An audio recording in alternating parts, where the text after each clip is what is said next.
drink Osudonia, any enso, special ice, and you see enso, emu de, any more aya koji, and up special drinks, and also emu guahodo, ukona uchemu, adope biano, won't be a day amount. Sa enyumakwe any afofro and kayana akambom asuyasini, I di a year from Tubeka Sebono, Bremo Casebono, the bedimu akutini be any. Arise Ghana enra ena wonom ede oyetre eye demonstration share so ewo omemone eye de tosmienu wonom esan atoaso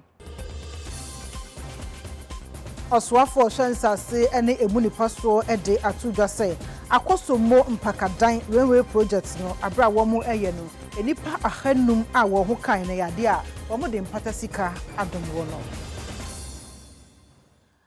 Yanyan ntiese Commander Sugar Factory no emu hamu ntemu adiokono enwotwe 98% de wonum awie etu akotenafo beyese adionum 50 wonum akohia won kwanhia wo ewo America ko Texas mu na no ena Mexico man no abo America fo so bo se wo hia ne ahocha ne adwendwen ekoso ewo America wonum ahia so wonum na amasa enipa adionum no wonum afamu ahwere won kwa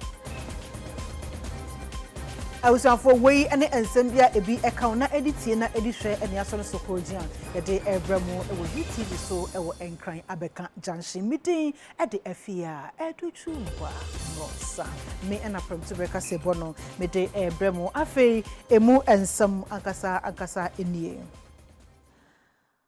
Oswafo a wo share amanebo eso a woni ononyafo kwadwo opon enkroma akasa e de atodwa say Right to Information Commission wonom atete Right to Information Officers makomako eduotwe enso 87 as I said de yama wonom ekoye adwuma e wo Metropolitan Municipal and District Assemblies ahodo no emu I'm here today, Mr. Speaker, to present a statement and a report on the implementation of the Right to Information Act 2019 by public institutions for the period January to December 2021.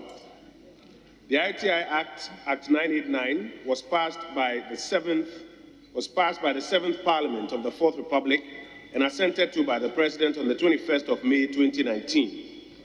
The Act sets an unprecedented path for citizens to access information held by public institutions as guaranteed in the 1992 Constitution. The Act seeks to strengthen democracy, open governance, and sustainable development.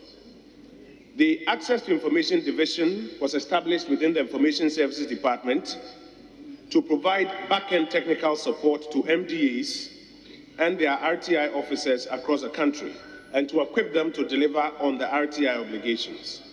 The ATI Division has trained and posted 87 RTI officers to 87 public institutions so far.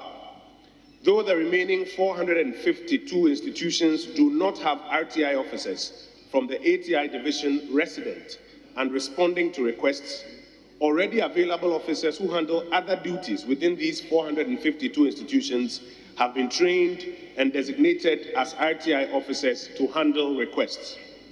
Mr. Speaker, in the year 2021, a total of 189 public institutions submitted their annual reports on RTI activities within their respective institutions to the RTI Commission. An analysis of these reports revealed that 247 requests for information were received and processed in 65 public institutions, with the Department of Children receiving the highest number of requests for information, 34 requests. 64%, that is 159 requests, were granted, while others were refused, transferred, referred, or denied in accordance with the Act. It is important for citizens to understand, Mr. Speaker, that in some limited circumstances, public institutions have a legitimate right by law to keep some types of information and classes of information away from the general public.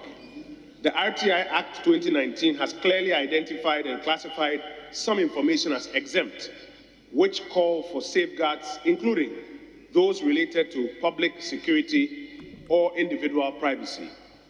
The RTI Commission, however, as an independent and impartial body, has also been resourced to deal with undue denials by public institutions. I thank you, Mr. Speaker, for the opportunity. Mr. Speaker, I want to begin by commending the Honourable Minister for Information for this very exemplary conduct in presenting himself and very timely the annual report on the implementation of the Right to Information Act 2019, Act 989. What transpired a few minutes ago before the Honourable Minister mounted the dispatch box is a matter that should concern all of us. How do we make information readily available? Even as a house, we are struggling to get ministers to provide information to us. Digitalization of information, making sure that information is accessible, remains a challenge in this country. And I hope that even as we seek to employ more people, we seek to empower the ITI Commission, we'll also look at our record-keeping processes as a country and seek to improve on all of those systems so that we can keep adequate records.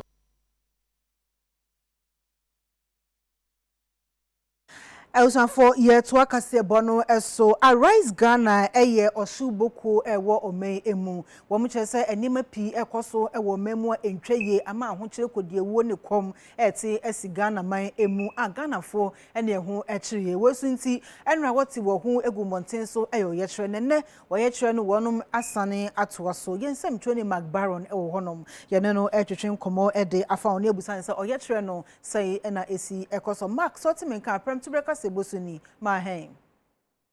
Yo, I'm a doctor. Boko, dear. Boko, Saudi Kankano, a Shuboko, Arise Ghana, a more demonstration with the shop Tenrano, and to tell with the shop Tenrano, and now almost was today too. I mean, Chadia, that's some radio, the Bia and the higher Jojo, but Nipadu Dona Neba, Senna report here on the panel. Nipadu Dona Naba, Benamona Abaho.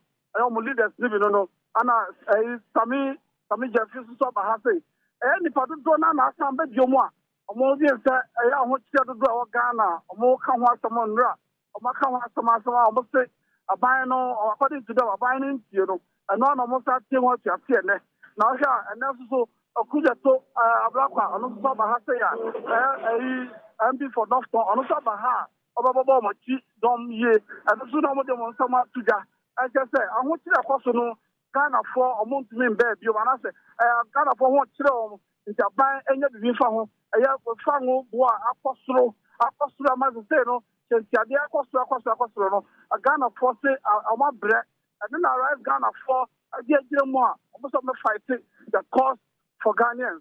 Now she has security officers from Abahano doors, so police for to Dona Abaha, or Maya are ready. The Vienia on the demonstrators no by Massa or my Ghana so by the fair. At the cost to have a souvenir and so catch it. Because Osha, as I say, I'm for an educated fair. Yes, in Rano, and the unfortunate incidents that seem Rano, and more Ambuto, but the next of Messamba. Police force I imagine some other bomb who buying, I saw bomb mine who buying. The uncle, you know, or make sure say, or mess stop it. Now, the use of the question, demonstrators no so on my share, no more so on my it don't share her. I'm more sharing the master. If I don't draw the back, I'm not to me up to something. Actually, a year Parliament House.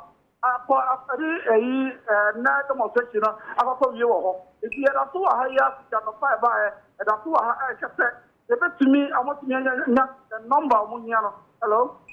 Yeah, meet you, Mark. Yeah, I'm not even Nipa Muniano. I'm not to me at the two something. But at the moment, there's a CEO, a ye, and not just and your son is just to say, I'm have to do now, a bomb, and then I can say, leaders know, hello. Mark, meet you, Maninko. Yes, leaders know that mom, go ahead, say, but your mother know, to me up to something, not police force or about mobile. Then I make the kind of panel, oh, free, Flagstaff House, air bar, not the Jubilee House, air bar. Sponsor police for Adutwumwaa in Afia, a year, Roman church, no, a Catholic church, no, the other do, chapter 7, a year, last commission area more, police for Boho buying in Afia, a court. Now, I won't have state institutions, and after kind of demonstrators no omobo usia ho ban etu ba ha tata ye no ba na police form ba na do so papa omo hwete obetumi aba omo ho ban na ye si nra no obetumi ayo professional job as they do always no obetumi aba omo ho ban and for na demonstrators leaders no do na ne enkofo kasa say ahochia no na wo ka ho asam oman Ghana oman Ghana na nye bi nti na wo ye demonstration ahochia say Ghana for mu na mo ka ho asam say ya ban no anhwe bibi na onya mfa ho na mmoa oman ni nyina nye omo pe nti na mo ye omo gin say ahochia akosoro ana aziane saba akosoro ya petrol temu nsa akosoro ana fuel akosoro ana mo ka ta ban say aban hwe na oma Ghana for ho hiha wo kaka enu nti na mo say na ne de asa demonstration to aso second day no omehwe na mo de aso no ma say they will not be intimidated but they will follow the rule of law so mo leaders not there say a peaceful demonstration because then no one have to be bia be na ba nra no a peaceful demonstration almost say eti awa ka de aha manya pa year the force no mo say omo number so mo hihye no ba omo move na omo de demonstration no akodu parliament house mo ene wa manebo ebusanfo ye nsem tuoni magbaron na manebo eno de akoguo no yeto akase bono eso abra aban yetema akosombo mpakadan railway adwuma no enipa be se ahanum 500 ena wo ho kan ye wa japade efi wo nsa na no ena yenya ne ntia se de yade a ya pata wo no. Speaker, I rise to ask the Minister for Lands and Natural Resources how much money has been paid and to how many verified claimants as far as the Temakosombo Mpakadan railway project is concerned. Speaker, thank you. Mr. Speaker, the site for the Temakosombo Mpakadan railway development project was compulsorily acquired by government under the state lands, Afia, New Akradi, Greater Accra, and Eastern regions. Site for single standard gauge railway line, Ghana Railway Development Authority Limited Instrument 2018, EI-10. Compensation for the land is being paid by the beneficiary institutions of the land, which is the Ghana Railway Authority, under the Ministry of Railway Development, established under Section 11 of the Civil Service Act 1993 and Paragraph 1T of the Civil Service Ministries Instrument EI-12. The Lands Commission has assessed the value of compensation payable to the pre-acquisition owners. However, the verification of claimants and the payment of compensation is being done by the Ghana Railway Authority, the beneficiary of the acquisition. The Ministry of Lands and Natural Resources, therefore, has no information on the number of claimants verified and how much has been paid in respect of the acquisition. The Speaker, Sections 250 and 253 of the New Land Act, Act 1036, mandate the Lands Commission to assess the compensation, the value of the compensation. But the beneficiary institution is the institution which is responsible for verifying the claimant and also effecting the payment of the compensation. The Speaker, I am aware, I am informed that some 500 claimants have been paid as we speak now. However, the process has not concluded, and therefore I'm unable to give a specific figure as to the number of claimants or exact number of claimants who have been paid compensation. So, Speaker, finally, there are also issues, as is expected, of counterclaims and disputations about who is entitled to what, and even issues of error in site plans, and which the Lands Commission is assisting the Ghana Railway Authority to resolve. So this is still work in progress, and it's just important, or it suffices for me to emphasize, that the Lands Commission or the Ministry of Lands and Natural Resources remit ends at the point of assessing the compensation. The verification of the claimant and the payment of the claimant, the compensation of the claimant, is done by the beneficiary institution, in this case, the Ghana Railway Authority, and for that matter, the Ministry of Railways Development. Thank you, Mr. Speaker. Oswafo she adwadie eni enwuma ensam so woni onunyafo Alan Kwadwo Chematin akasa dia to dwase cement boa adeche na disen bia na ekoso no ejina COVID-19 eni Russia and afi Ukraine entokwane so bone a ede abano eso. The cost of freight globally has also seen a very significant increase. This has largely been occasioned by the disruption in the global supply chain, initially caused by the COVID-19 pandemic and subsequently by the Russia-Ukraine conflict. Mr. Speaker, furthermore, the depreciation of our local currency against the United States dollar and the increase in the prices of petroleum products, as well as the cost of electricity, have also contributed to the high cost of production of cement. In addition to that, Mr. Speaker, the supply of bags for cement has also been disrupted as a result of the conflict. Mr. Speaker, these factors account for the increases in the prices of cement in the local market. From the minister's answer, I can say that he has enumerated internal factors as well as external factors accounting for the high prices of cement of recent times.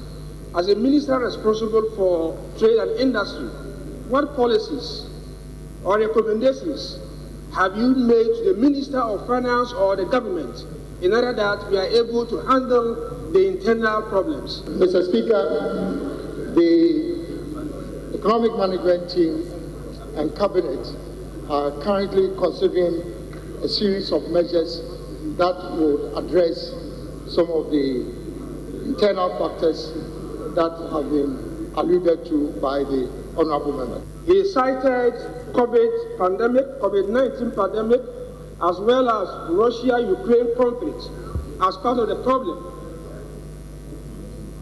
We live in a global world, and I've just done some comparative analysis of price of cement within the sub-region. And so in Nigeria, cement is sold at $5.1 US, the equivalent of it. $5.95 in Zambia, and Ghana, as we speak, is about $7.2. It tells you that, given the reason that Russia, Ukraine, as well as COVID-19 is partly the cause of this, something could have been done about it. What have your government done about it so that we become comparative within the sub-region? Thank you. Thank you, Mr. Speaker. Mr. Speaker, regrettably, I'm not in a position to validate the information that has been provided by the Honourable Member. Be that as it may, I know for a fact that the ex-factory price that he has quoted is not consistent with the records that we have. Thank you, Mr. Speaker. 1 year etu efom egudie ewo memu small scale miners no womo kabom ko no emu makomako ediokunu enum 95 womo nsa akatumi krata license a wonom edebeye adwuma. Onumanyamfo Samuel Abugina poka saemo no na wochirimo ya bayan swadi hunu so befa konasa hodo so na mabu na wo magana mo nya adwuma ye na aboa amasika aboman mu enu ntini so bi kogina ba bi ekasa aban tie fo magudie tu a na nya no kore enya ade aban etie fo magudie tu na emom ohwe hunu se maburu no befa kwampa so na wotu fo magudie na aboa ama yensu wonso ne ye kwaye yetumi aboho ban. The president is not against small-scale mining. His government is not against small-scale mining. If we were, we would not be signing licenses and concessions for people to go out there and engage in lawful small-scale mining. What we are against is illegal, irresponsible small-scale mining, which degrades our landscapes, which pollutes our river bodies, which destroys our forest cover, and which generally pollutes our country and destroys the future of our children and generations unborn. And that is what the president is against, and that's what the ministry is against. The deputy minister has been very eloquent in outlining some of the measures we have put in place thus far. Suffice for me to reiterate that we are reforming the sector on 2 main pillars. The first is reformation. The reformation being all the measures we've put in place through the Minerals Commission, the online application system, easing the method of securing permits, the regulatory architecture of the Minerals Commission itself, ensuring that geological investigations are ramped up so that we have blocked out areas for small-scale miners, the concept of community mining, trying to eradicate the use of mercury in the small-scale mining sector, and which is what is culminated in the pitches of these 100 mercury-free gold processing equipment, and all the amount of measures we are putting in place to make sure that the sector is truly and efficiently run and reformed. And then, of course, the law enforcement measures which we've put in place. And I think it gives me a good occasion to reiterate that those who will not come under the umbrella of the Small Scale Miners Association, who will not come within the four corners of responsible small scale mining, and who want to continue to perpetuate illegality, they have to be rest assured that we'll come after them. And when we come after them, we will be ruthless. When I would to a former good in Kumamu and Kabamuku, a dear down so and the Ghana National Association of Small Scale Miners, on church of opinion and a Gordonama, or no so a Kasai, a boss of an abasopa. Since you see a who do a debatun and Nimino, Uguso Utuanamo, the Nina and Oberia who say on Sobefa Quan Paso, no to a former good in our bois, and my former good year to my Ganemono, and Imotumabanyam. The Small Scales Association will always collaborate with governments to ensure that most of the expectations from government will work together and ensure that we'll be able to overcome most of these challenges. We are also prepared to work together with the ministry in cleaning our river bodies by collaborating with the water guards at the various districts and communities to ensure that our river bodies are properly protected and patrolled. Also for be the chair was potama memoni krasem puntu nsem so awoni owura Martin Jameson wone aban krache panyi owo Gan West kroponi mu owura Clement Wilkinson wonom akwa pro ewo Gan West emekọ wiase no aban ensa ase ewo ho a ebinum age aboso a wasisi wadan hodo ewo so no eno odi wani ekohwe Ministry of Local Government ewo aban dimu yetu na wochi a atwami Yako Central Region, Yako Western Region, and a neighbor will do data cra. Na Nina is a Australiano, Utwana Mombi, after a buying sassy, a buyer dear to home retenting. Say, or the bidding to make the Asum Ghana Mai. And Krate be a name chance, Dudwana Timofo, Dido, Musaka, Yachucha, DCCC, and 9 private purposes. Now, Krate will name such as a buy G. Untu na mombia or sign adani dia mama sign and as what chama mamfo enti sansa sia yetu na monyi na nkrata ekra by chese sase ya titi community development schools a ye de ma brantie ne maba wa bebula nyansa me bima no mo so tumi a develop mo ho and schools ni bi unya sase kwa na odi ayempumtuo at school no. And they said, and then Greater Accra, Midday had the first portion. That's how Bria Yankrata Crutch, they say. Over 360 acres of land, Akabaya less than 2 acres. A month for us, this is your diner, Atete, Arahose, or mine, Yetimitranse, Emma Brady Budu say. I don't even see how I was a Yatrawa Budu Sabre. That's what a chance we move. You see a child Abaya Sasi. It does not matter how many years I work on and at the way also. Abaya Sasi. Into Abaya Sasi, yes, so Kono government of Ghana didn't was what I don't just say assassin Yabandia. Lands Commission will be unregistered mount. So be a registered assassin will be mount or Lands Commissioner buying anybody. Into me pursue BRTS here or more messy down her 360 assassin can in bear 4 acres. Dodo no babet na so na kan say me permit mo permit wo sa plan with denture enya wo permit e say e man ko 40 ase ansa na assembly ne be ma obi permit no e say assembly no e make sure say what Lands Commission what register wasase wo line title o de mami eno na e common e yikra obi anim e fe no line title certificate no e na odi beba na wo di ba na say wo di nkura wo so a o ba be ye wo permit no a wo be say search e wo wa document na wo di ba e no so ansa na assembly na ma permit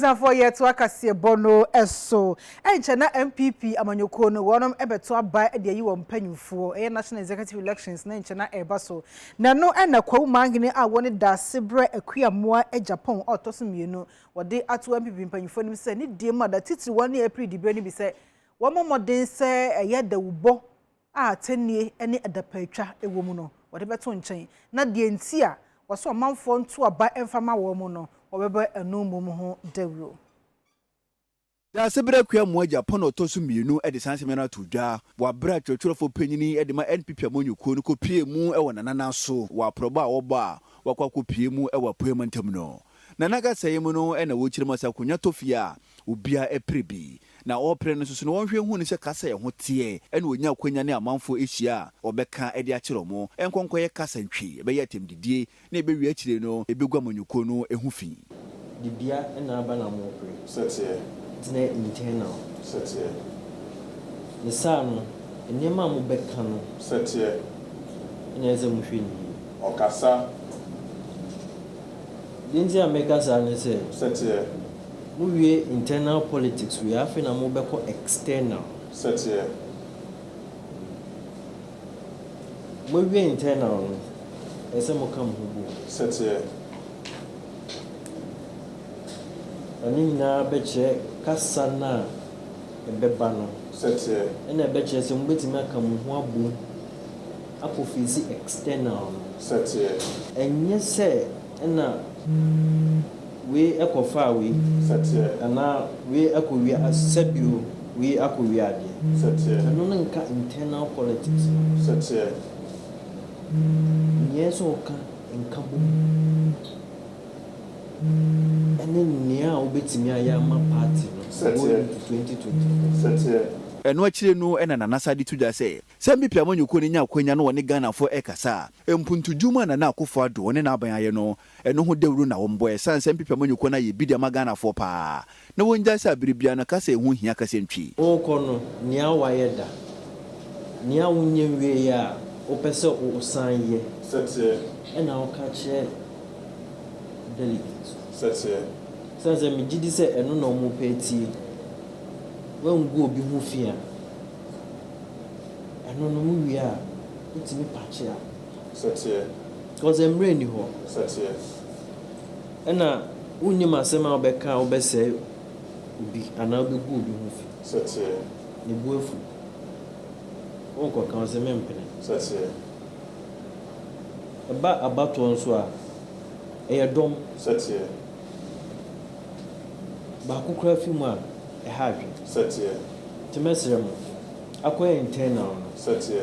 mo hu ni amobeka Setie. ama mo bewie no ema mpapa no. For some time now, buy a year, you say a hydro form. As a hydro, they are now say a banebo or basso for the pizza or the abaco memo or a hinsemo. I was on for yet to akasie bono eso National Deputy National Communication Director Emma MPP amanyoko no eye Owura Vincent ya prekun wakasa ede atudwa se enye Owura Kwasi Pratt anase NDC amanyoko no ena omu ebeyi General Secretary ede ama MPP amanyoko no na wachira Owura Kwasi Pratt ekosi eye kokroko eso ewo Peace FM emekwa wiase wade to MPP delegate nim say so mo to aba e dey delegates anampo mo to aba e dey General Secretary ewo MPP mu a wo mu enyi obi a owo new ideas nimdie foforo esanse won a wo eye General Secretary MPP ondoko mu die wo mu nimdie no entimi emwo MPP okwan bia so mu entimi endi nkunim ewo 2024 abano emu na no ena Owura ya pra kondi atodwa se ensema Kwasi Pratt e de to do kokroko so no e de pefe se wo mu empe eye Owura omo pe General Secretary John Boadu asem omo support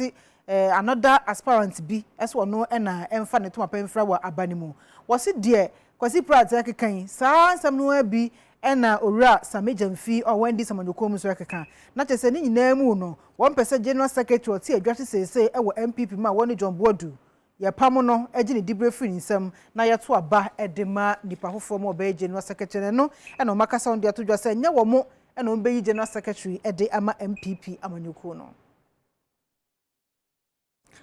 Yet wakase bono eso Ghana Gas Company Limited edi atodwase wo mo ehwe kwan say wo mo edi neutral gas ni bi ebekọ ye European Union ache say ebibima hodo krampo mu no wo mo sanso edi bi ebakọ akoma wo no.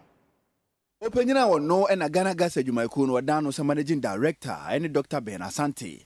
Ne ka say mu no ene ochirima Ghana Gas adwumayko no yentote a enche bia no de mframaja mechira natural gas ebekọ abruchira maso ena afa bibiman ahodo so na eno na ya de ebebo ma Ghana Gas adwumayko no wonso no otimanya nhini ewodwa maso amasika abadwumayko no yenyina ekonhyiamu wo Scotland ne yese gas kra yeshi oil ni ko ni nyina no emewie mu yehye enti nkebeya enke yenyisu renewable energy na ebi ne say hydro so renewable energy by the way solar and wind ni na say eno na osenke yeyisu eno so sabe say there technology no new pempenso a say yeyisu eno a ebo no beba form enti aye de oho afi so kra no untimi nka say ube use solar they drive your car odwene ho a enti yebekoso kakra near use oil no and gas no for some time and no na friend energy transition no in the pe ekwan bi a ebetimi minimize the cost of technology no se be ya ebetima maye emre kakra ne yetimi use sa fossil fuels american oil and gas and even to a limited extent coal cra and only energy transition no in the Ghana Gas yes your party be playing this start transition for gas no we will make sure say Ghana as it stands no both in terms of power generation and also non-power applications say we use gas for even fertilizer production for petrochemicals ni na so no yetimi aye ama man you know obi anya ntoma perfra omo produce no GMPC ne partners no make a talo for any E9 for no so mo ka kire na say and na yenya gas be 3 times a omo de ba Ghana Gas ye be hohoro ho na say Ivory Coast dey be quiet be ko to really have a framework from a fiscal point of view, from a legal point of view, to be attractive and to be seen as attractive. Otherwise, you will be a little bit in difficulties. Everything that can be located in a way to export and as well for your own demand in your own country. That's very important. Omemo jijafo enkabomko ehena gratifo ede atu edwase se se de wo mo pe national leadership mpanyifo bi ebedi wo manim ewo memu na so monsa nka na jumbusu mewo mu ekọ ewiedi akwan bia so no wonu bekọ adwuma nanso obekire wonsa guombo yenhwehan wa bra wonom enchirade. Last year Afia atwemu 2021 ya ketua ekọ soro by just 4%. This year, 7%. Meanwhile, Abayajumayefu Bimunu, omunya 70% increase in their salaries. Na yen teachers are ye bre anopa ye be fifi akwa ye ade from anopa 7. Ekope menyumre 5 ye market ye tinitini nkwala se ne be ya daachi oman be si ye no. Ye 4% and 7%. Boni ben and teachers ya ye. Inti yedi to abanim ewo Midday say ye pan chew teachers ye bre ejumayefo ye bre onhu ye mobo aban hu ye mobo no mo man increase in our salaries, not even the salary for say the name boko no omo man omo boy kakra with 20% increase in our income.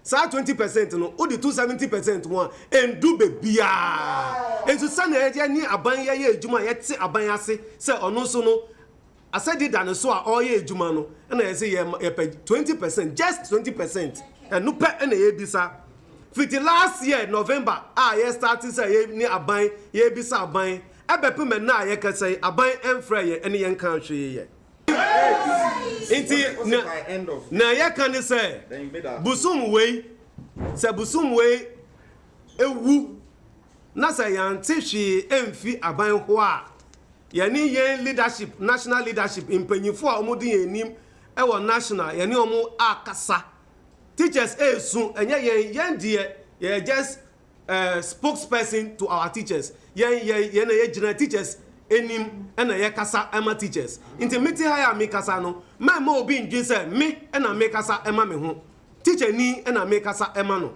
sanso na ye mpanyifo mu di enim ye de ato o enim say busumwe esi na say antehwe emfi aban ho a ye ntumi enkoso enye adwuma no efi say ne ye de be ye adwuma no ebi enni ho.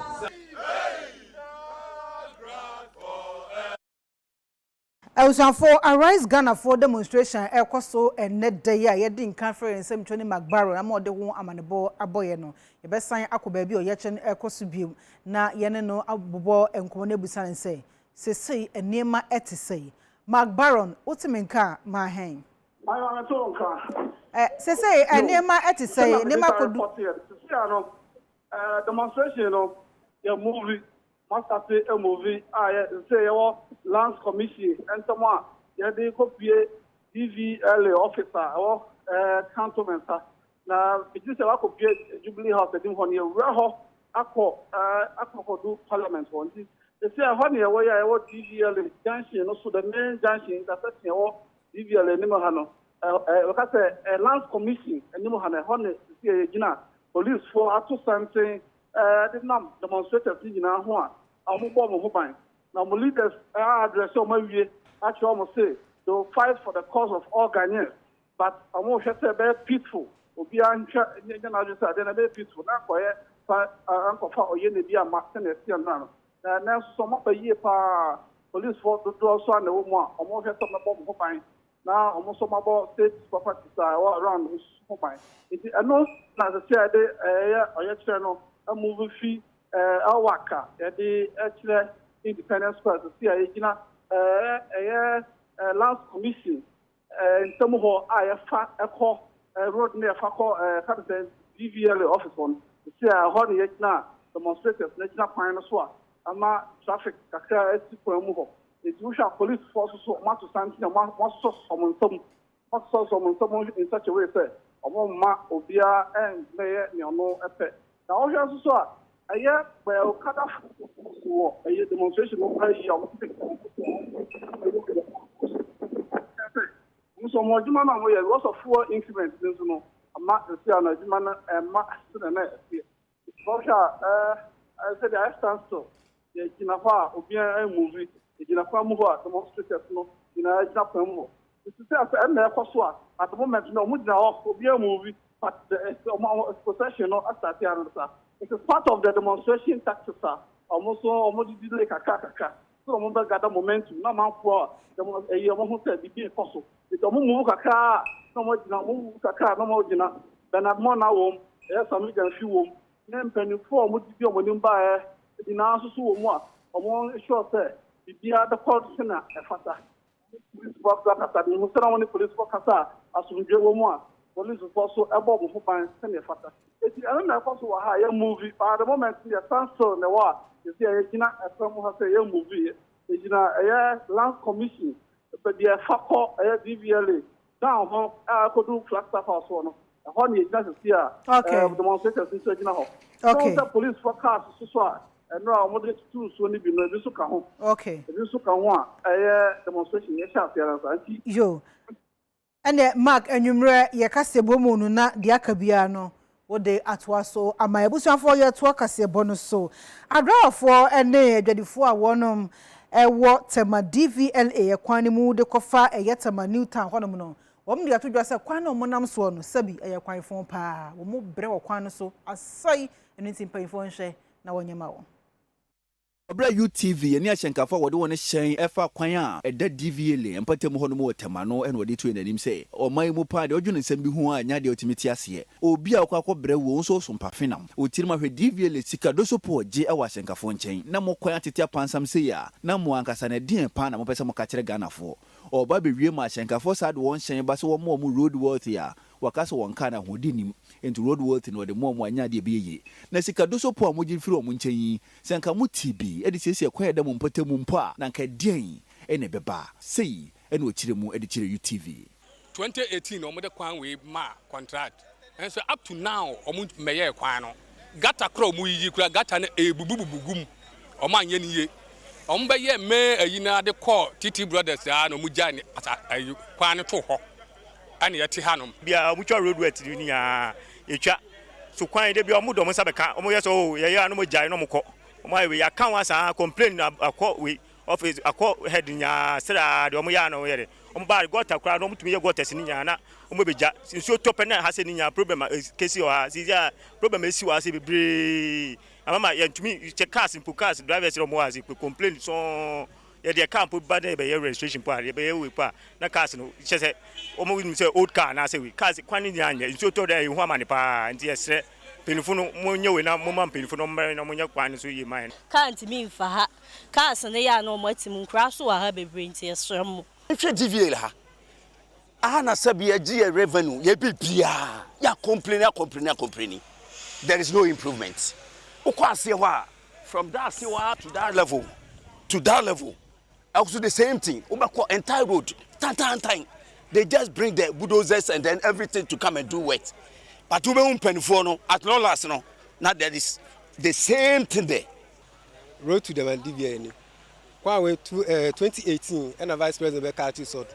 so ma be ye kwan no up to now ye hu hwi kwa na say ye cars udi fa ha ulodu ba fi one ba ulodu kwa 2 times so kwa ye maintenance eti kwan de ha yan kasa UTV kase boy ti amanfo ne ha wachire no ye boanan ekomrahye bedwane ye wono enisi amanfo wotama Easter na mu ewomrahye bedwam odumunyamfo Isaac Odamten mo no so kire nsem sei e kire yen mabomodin se mensa beka contractor na metie ne num nsem se diem poten na ha no a ontumi nko back to the road na mempa ba mehwehwe contractor no in fact ma try companies wo area ho ma hwe se menya ne contact meko ministry ho akopɛ the specific contractor na mebisa no ade a esi no kwan se obey kwan no minim say in most cases na bia na aban tua no ka entina ontumi ye but say aban tua ne kakra aban wo kwan se obefra no ebisa no say oh ubetumi aye adwuma ne bi na wo the certificate aba na nso say aban tua so na onye ya esa aban na responsible no mo friend say hey ye tua wo ka ba adwuma wa ye no ye hu say we gya adwuma no na ubebisa say aso DVLA aban aso ya omohwe say ahyen hunyama bekoye na omo kwan ayesa ne de na say ye frɛ urban roads na ye frɛ the Ministry of Roads and Highways na ye san frɛ Tema Metropolitan Assembly say look we are not doing the people a favor and yet favor bi na ye omo fasa akwan no so na ndwuma ekukudam ewo ho na mehya mo bo say no nkrata medical TMA ni medical parliament ni medical ministry any other stakeholders woman no mediate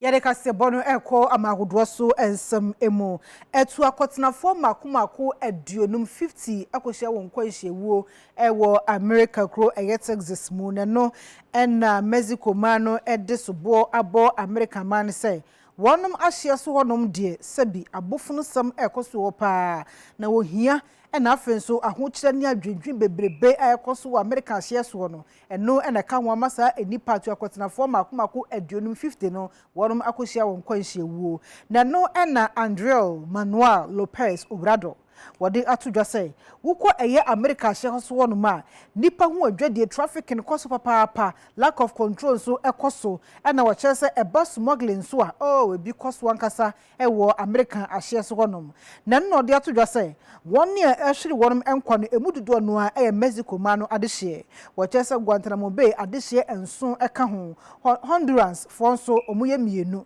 omukuhu nkwada ma akomako enan nanso omo de na amia dama womun kwan eda so kita wo ma wodo omo eko ayasabia na eno no cheche mo de atodwa say woni efiri mu no eye heat stroke na afenso eye wo hyewa no odin pa na wonum enya ye ewo ahye so wonum enam so watwa nananum ewo ensiedo na no na eye Owura Lopez Obrador out afren amlo wode atodwa say woni ahwe won kwan nyina no wobebo wo homoden na wode wo mu amu no akomu krom akoma abusuafo